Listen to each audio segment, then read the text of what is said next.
શહેરના કાળિયાબીડ વિસ્તારમાં સિલ્વર બેલ સ્કૂલ દ્વારા ચણી લેવાયેલ કમ્પાઉન્ડ વોલને ભાવનગર મહાનગરપાલિકાના એસ્ટેટ વિભાગના કાફલાએ જેસીબીની મદદથી તોડી પાડી જગ્યા ખુલ્લી કરી હતી.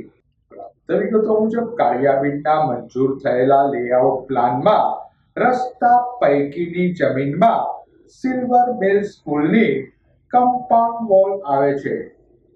આ અંગે વર્ષ 2019માં કોર્પોરેશને કાર્યવાહી હાથ ધરતા સિલ્વર બેલ સ્કૂલ દ્વારા તેને અટકાવવા કાનૂની લડત અપાઈ હતી.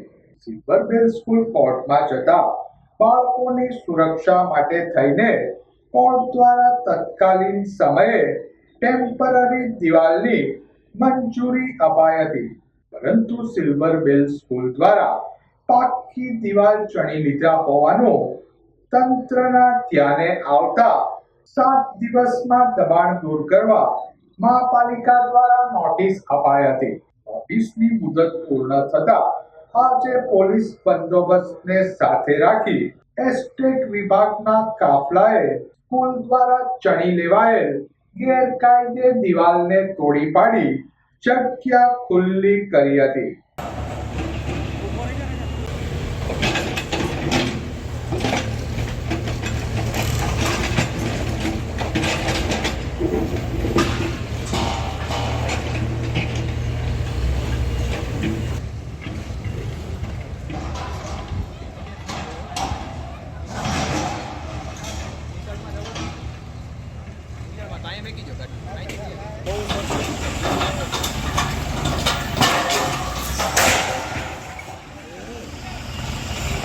Aquí por aquí.